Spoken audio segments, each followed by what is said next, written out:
Welcome to my video, The Binge Eating Therapist. I'm Sarah, former binge eater turned psychotherapist, and my mission is to use this space to bring content to you that will help you understand your struggle with food and break free from binge eating. And today's video is about how to tame your appetite, and is packed full a lot of information as well as an analogy about puppies. So I hope you like puppies. If not, you can substitute puppies for any young animal of your choice. I hope you enjoy the video. Let's begin. Chances are, if you're someone who struggles with binge eating, you have a really difficult relationship with your appetite. So you're probably watching this video hoping for tips about how to control your appetite. And I think it's really important to point out there's a difference between controlling your appetite and taming your appetite. I deliberately called it taming your appetite because when someone controls something or someone, it suggests that the controller has all the power. So people want to have power over their appetite, but their appetite is really, really powerful. It's a survival mechanism that is designed to be powerful because it's designed to force you to eat even when you don't particularly feel like it, because it's trying to keep you alive. So we're talking about taming your appetite here, because to feel out of control of your appetite it feels horrible because then your appetite has all the power. So it's about redressing some of that power in this video so that you can understand your appetite a little bit better and have a different experience of it.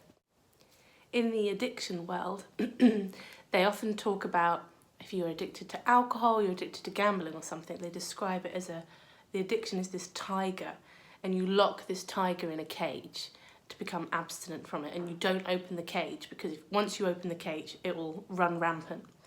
And when it comes to food, I've often heard it described that it's like having a tiger that you have to lock in a cage, but you have to take it out for a walk 3 times a day. So there's something really dangerous about it actually in this analogy, this idea that you have to interact with this really powerful beast who may turn on you at any moment and completely dominate you.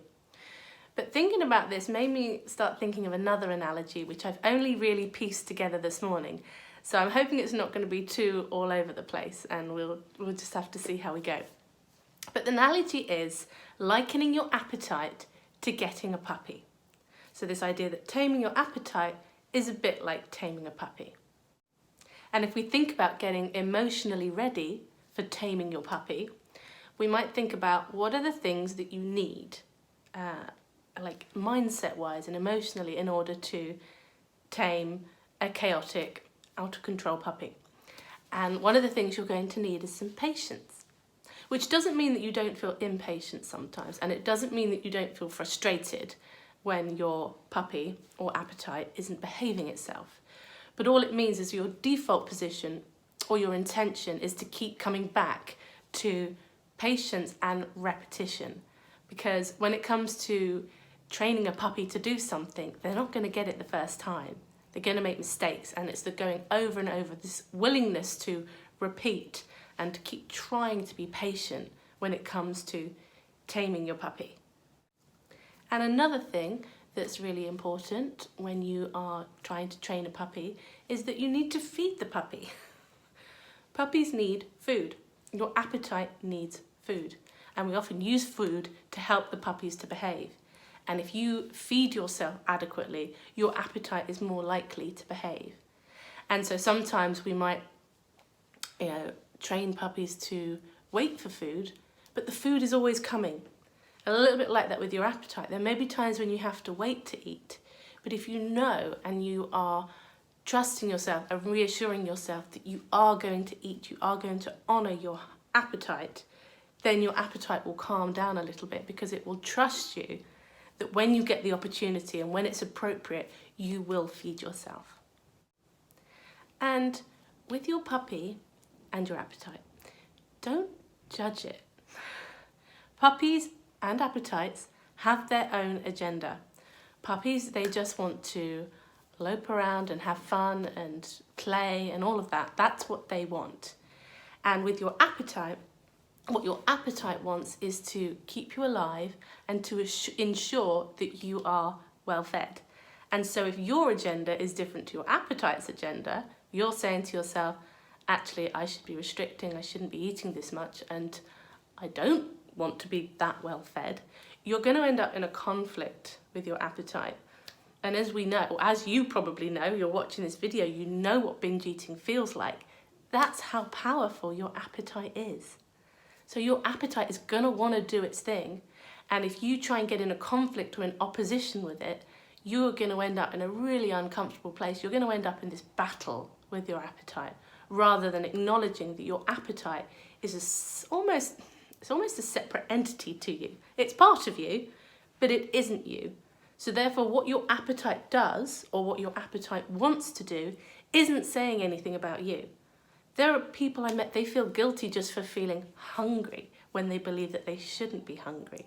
And they make that mean something's wrong with them, or that they are, they just make it mean something bad about themselves. So they're taking on what their appetite is doing or trying to do, and they're making interpretations about their character and their worthiness based on their appetite, based on this instinct that we have, this function that isn't us, but is a part of us.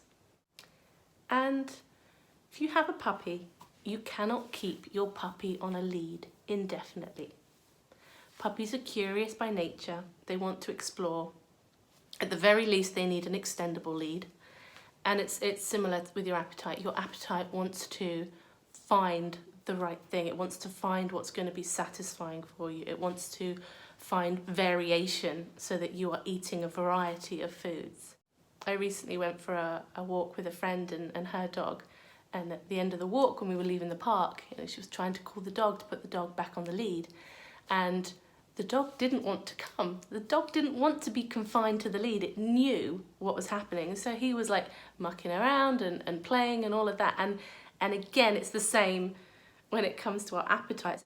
Our appetites know when we are trying to confine them, and they will rebel and sometimes misbehave, or they seem to misbehave, I should say, because they don't want to be confined. They want to be free because they think survival's at stake. So it's really, really important for your appetite not to feel confined, because when you do, your appetite's just going to get bigger.